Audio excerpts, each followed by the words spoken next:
All right, 9.4 is going to be the last section that we'll cover here for the course. We're going to talk about vectors. The things that I've been talking about in Chapter 9 are not actually things that you'll see until Calc 2 and in Calc 3, most of it at least. So let's talk about vectors here. Definition, a vector is a quantity that has both magnitude and direction. Magnitude is the same as length.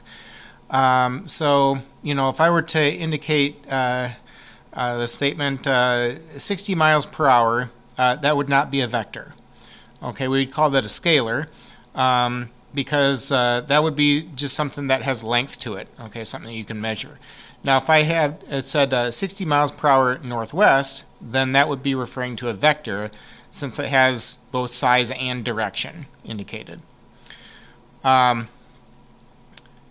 Common notation for vectors are the letters U, V, W, V for vector. Okay, a lot of books use bold notation to indicate a vector, so that it's be different from a scalar, and some other books use vector notation where they've indicated like a start point and an end point type thing.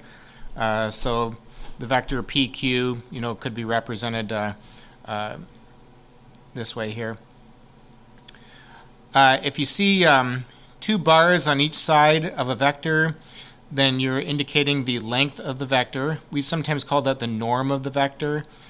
So as an example, suppose I had a vector u, and here's my initial point and my terminal point, okay, or my start and end point. If I wanted to find the magnitude of u, then I would just simply find the distance from point P to point Q, right? Because that would indicate the length. I can do that by using the distance formula.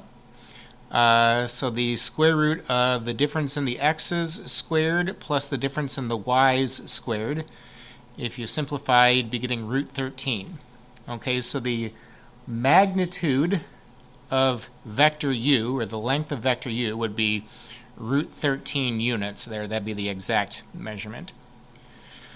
Another definition, if a vector v has initial point at the origin and a terminal point at the point AB, then the position vector is represented by using this notation. Okay, kind of the V-shaped brackets there on both ends indicates a vector, but a position vector is a special kind of vector that is starting at the origin. Okay, so I don't want to be just blindly using this whenever, A and B are called components. That's terminology that you'll find in the section. Okay, all right, if point P has coordinates x1, y1, and point Q has coordinates x2, y2, then the position vector v would be calculated by calculating the difference in the components. Okay, I'd just simply take x2 minus x1 and then y2 minus y1. All right. If points P and Q both lie at the origin, then the vector is called the zero vector, and here would be the notation that you'd see in the books. It would either, if it's not a bold zero indicating a vector, then you'll see a vector symbol above the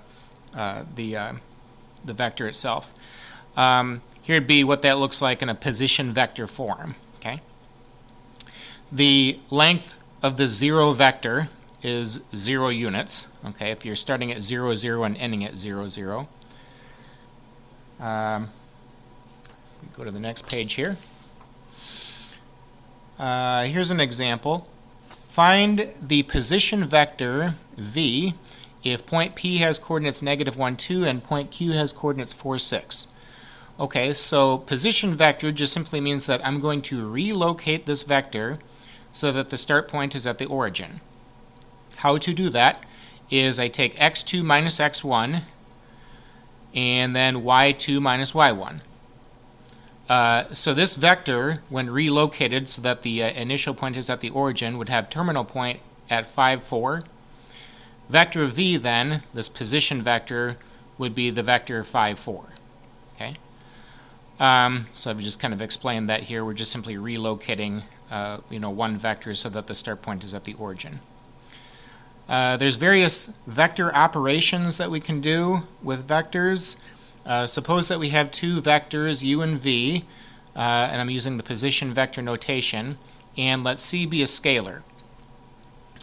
Item 1, if you add two vectors, you'll get a vector, and how you would get the new vectors, you would just simply add the components together. U plus v, and just as a picture would represent what we see here. So I've got position vectors, right? So I'm just simply relocating u and v so that the start point is at the origin. U plus v would be the diagonal of a parallelogram. Okay, if you were to look at like a geometric interpretation of that. Item 2, a scalar times a vector would just mean that you'd have an increase in the size of a vector, or a decrease if if c is less than 1. You would just simply multiply that scalar by the two components. Item 3, if you throw a negative in front of a vector, that just simply means that you're going to change the direction of the vector. The negative can then be distributed into the two components there. Okay, if you're subtracting two vectors, you're going to subtract the components. And, if these are two position vectors, u and v, u minus v would represent kind of the third side of what would form a triangle then. On the next page is some properties of vectors. So suppose that we have three vectors, u, v, and w, and c and d are scalars. Vector addition is commutative. U plus v is the same as v plus u. Vector addition is also associative. I can place the parentheses either at the beginning or at the end. It's not going to make a difference. Any vector plus the zero vector is going to be that vector. Any vector plus the opposite of that vector is going to be the zero vector. Okay, now make sure that you're using vector notation and not just writing 0. Okay, since we're still indicating something that has both length and direction to it. Okay, we want to make sure that we're using the vector notation. If you have two scalars times a vector, you can multiply the scalars first, or you can take one of the scalars times the vector and then multiply the other one second. The distributive property applies here when working with vectors and scalars. 1 times any vector is that vector. 0 times any vector would be the zero vector, and again, make sure that you're using vector notation and not just writing 0. Okay, now the 0 here would be a scalar though, right? 0 times any vector is the zero vector. I've got a proof of, did two proofs I guess. So a proof of item 1, u plus v, that's same as v plus u. Okay, so u plus v, when you look at the vectors in component form, you're just going to add the components. Addition is commutative, right? So I can switch u1 and v1, u2 and v2, and then split that again. So I end up getting v plus u. Proof of 6, so in item 6, I've got like a distributive property indicated there. And a scalar times a vector means that I can bring in the scalar into the two components there, and then also distribute inside the components, and then split that vector into 2 and write it as c times u plus d times u. So a lot of these would fall out because of what you can do in the two components there. Here's a theorem. Let v be a vector and c be a scalar. Okay, then the length of c times v would be the absolute value of c times the length of v. C is just a multiplier. Okay, now I've got a quick proof of that. When we talk about the length of the vector, we're talking about the distance from one point to another, right? So I can use the distance formula. And c squared would be in common to those two terms there. Of course, I'm using a position vector, right? So I'm starting at 0, 0. You can factor out c squared. Square root of c squared is the absolute value of c.